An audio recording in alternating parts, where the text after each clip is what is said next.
Hello friends, and welcome to this flash news from West Central Africa Division here at the Dome in the American Convention Center. Good morning, Solace. Good morning.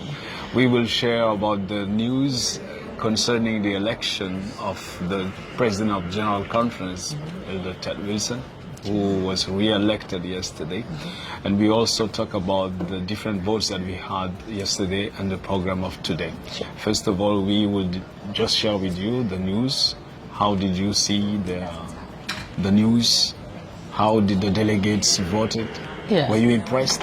Absolutely, even though it was a long wait. Yeah. After the long wait, we had Pastor Ted Wilson re-elected to a third term in office.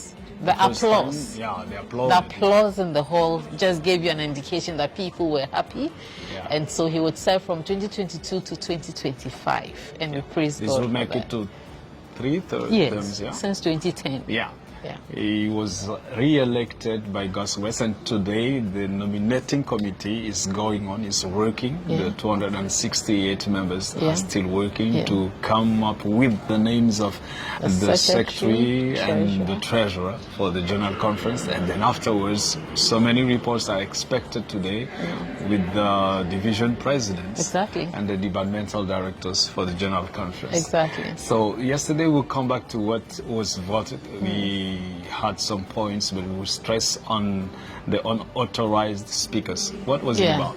I think there were some amendments to the church manual, some corrections, and I think the highlights was on authorized speakers. The current church manual gives a provision that makes it look as if you're not a pastor, you cannot preach. So the amendment clarifies it just to make sure that people who are not in good standing are the ones who should not be allowed. And I think the clarification was good.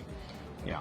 So as to give way to lay people to be involved, because we cannot have this speech, involve yourself in mission, and then we block some people, a category of members. Exactly. And I also like the fact that it gives you a process to follow. You need the approval of the local church pastor, and the approval of the church pastor should also be based on conference or mission guidelines. So that's a very good. And another point of the agenda was about the church school board. Yes. Yeah. And another point was the ordination of elders. Yes. An amendment was made on that point. Yeah. And very important. Do you have any other point you want to make? Yes, I think there was also the clarification of using baptismal ceremony. Very important. Or baptismal service. And finally, we voted. Yes, we for voted which expression? For consistency, that it should be baptismal service.